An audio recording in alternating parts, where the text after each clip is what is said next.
Saudi আরবে দীর্ঘদিন থেকে ইসলামিক সেন্টারগুলি থেকে জ্ঞান অর্জন করেছেন, বিশেষভাবে আপনার দায়িত্ব, ওয়ালতাকুম মিনকুম উম্মাহ, তোমাদের মধ্যে একটা গোষ্ঠী অবশ্যই এরকম হইতে হবে যারা দেশে গিয়ে ইয়াদউনা ইলাল খাইর, ভালো কাজের দিকে মানুষকে ডাকবে। আর এমন নয় যে ভালো কাজের নামে সন্ত্রাস ঘটাবে, হ্যাঁ, খুন করবে, মুসলিম খুন করাকে জিহাদ মনে করবে না, এটা কোনো ভালো মুসলিম করতে পারে না। এরা মুসলিমদের প্রতিনিধি নয়, এদেরকে দিয়ে ইসলামকে যাচাই বাছাই করলে হবে না। এটা হচ্ছে ইহুদিদের চক্রান্ত, এটা ইসলামের দুশমনদের চক্রান্ত। আল্লাহ পাক রব্বুল আলামিন তাহলে এই দায়িত্ব আমাদের প্রত্যেককে দিয়েছেন। বলছিলাম, যারা দ্বীনের দাওয়াতের কাজ করে তাদের বড় ফজিলত রয়েছে। আলী রাদিয়াল্লাহু তাআলা আনহু কে নবী করিম সাল্লাল্লাহু আলাইহি ওয়াসাল্লাম খায়বারের যুদ্ধের সময় পতাকা দিয়েছিলেন, দায়িত্বশীল বানিয়েছিলেন খায়বার বিজয়ের জন্য, আর বলেছিলেন যে দেখো, যে করার আগে তাদেরকে ইসলামের দাওয়াত দেবে। লম্বা হাদিস রয়েছে, তার শেষটুকু বলছি। নবী করিম সাল্লাল্লাহু আলাইহি ওয়াসাল্লাম বলছেন যে ফাওয়াল্লাহি, আল্লাহর কসম করে বলছি, বুখারী মুসলিমের হাদিস, হে আলী, লা ইয়াহদি আল্লাহু বিকা রাজুলান ওয়াহিদান, তোমার দ্বারা যদি আল্লাহ একটি লোককে ইসলামের দিকে হেদায়েত করেন, একটা লোক হেদায়েত যদি হয়, আপনি কি নিজেকে এতই তুচ্ছ মনে করছেন যে আপনি সৌদি আরব থেকে যাবেন, সহিহ আকীদার কথা বলবেন, সুন্নতের কথা বলবেন, শিরক বিদআত থেকে সতর্ক করবেন, নামাজের কথা বলবেন, একটিও লোক আপনার কথা শুনবে না? 10-20 জন 50 জনকে বলে একটা লোক শুনবে না? অবশ্যই। আর না শুনলেও আপনার নেকি আপন জায়গায় হয়ে গেল, আপনার দায়িত্ব আপন জায়গায় পালন হয়ে গেল।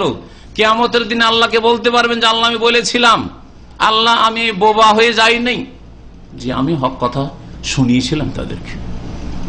জবাব দিতে পারবেন, আপনি পাশ করতে পারবেন আপনার পরীক্ষায়, আর ইনশাআল্লাহ হতো আপনার মাধ্যমে অনেকে হেদায়েত হবে। এ একটি লোক যদি তোমার দ্বারা হেদায়েত হয়, হে আলী, খায়রুন লাকা মিন হুমরিন নাম, সেটা আরবদের যে মূল্যবান সম্পদ লাল উট, তার চাইতেও উৎকৃষ্ট হবে, তার চাইতেও সেটা বেটার হবে। একটা লোক হেদায়েত হওয়া হবে লাল উটের চাইতেও মূল্যবান। আল্লামা ইবনে হাজার আসকালী রাহমাতুল্লাহ আলাইহি ফতুল বারীতে এই হাদিসের ভাষ্যে লিখছেন যে লাল উট চাইতে উত্তম হবে একটা লোককে হেদায়েত করা। এর একটা অর্থ হইতে পারে, যে অর্থটা অনেকেই হয়তো এটা মনে রাখেন না, মনে করেন যে এটা দেখাইতে চাইছেন যে এটা মূল্যবান সম্পদ, ঠিক না?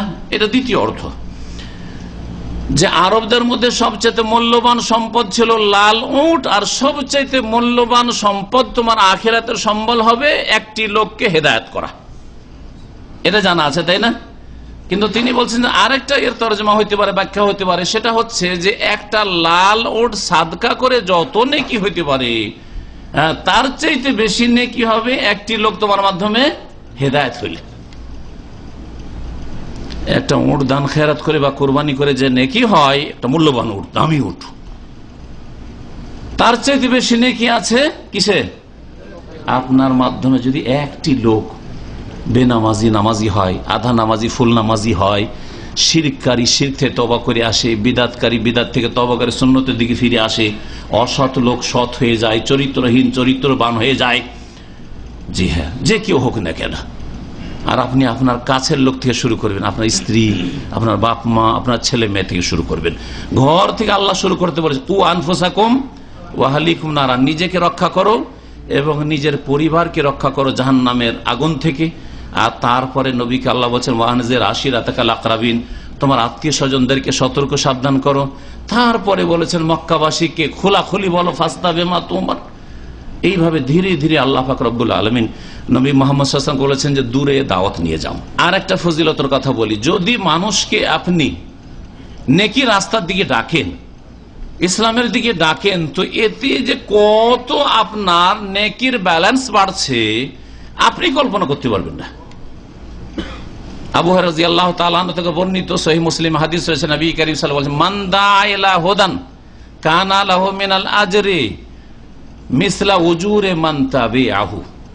যেই ব্যক্তি হেদায়েতের দিকে মানুষকে ডাকবে, ভালো কথা কাজের দিকে ডাকবে, তার নেকি হবে ওই সব লোকদের সমান নেকি যারা তার কথা শুনে আমল করবে। কি বুঝলেন? আপনার কথা শুনে একজন নামাজি হইল, নামাজি হয়ে সেই ব্যক্তি 50 বছর বাঁচল আর নামাজ পড়ল, সে 50 বছরে যতটা নেকি পাবে নামাজ পড়ে, আপনি ওর সমান নেকি পাবেন আলাদাভাবে। কি জন্য পাবেন? যে আপনার মাধ্যমে সে নামাজি হয়েছে, হেদায়েত হয়েছে। এতে কি সীমিত থাকে? ওই যেই ব্যক্তি আপনার মাধ্যমে নামাজি হয়েছে, তার ছেলে মেয়েরা তার মাধ্যমে নামাজি হয়েছে, হ্যাঁ, 2-4-10টা তার স্ত্রী, তার ছেলে মেয়ে ঠিক হয়েছে, হচ্ছে না? হচ্ছে না? এখানে আপনার মাধ্যমে একটা লোক হেদায়েত হইল, হেদায়েত হওয়ার পরে গ্রামে গেল, দেশে গেল, আপনার তার স্ত্রী ঠিক হইলো, তার ছেলে মেয়ে ঠিক হলো, তার বাপ মা ঠিক হলো, তার ভাই বোন ঠিক হইলো, হচ্ছে না? হচ্ছে না? আচ্ছা, যারা ঠিক হলো তাদের প্রত্যেকের মাধ্যমে যদি 10 জন করে হয়, শাখা প্রশাখা বাড়তে আছে, বাড়তে আছে, বাড়তে আছে, আর ওই প্রথম ব্যক্তির খাতায় নেকি আসতে আছে কিয়ামত পর্যন্ত। কিয়ামত পর্যন্ত। কারণ এই সিলসিলা কি বন্ধ হয়ে যাবে নাকি? যে আপনার মাধ্যমে হেদায়েত হয়েছিল, তার মাধ্যমে যারা হেদায়েত হয়েছে, ওটা কি স্টপ হবে না চলতেই থাকবে? চলতেই থাকবে। এত আপনার লাভ রয়েছে। তাহলে আপনি দুনিয়া থেকে চলে যাওয়ার পরে যদি নেকির রাস্তা খোলা রাখতে চান, তাহলে এই রাস্তায় মেহনত করেন, আল্লাহর রাস্তায় দিনের কথা দেশে গিয়ে পৌঁছাবেন।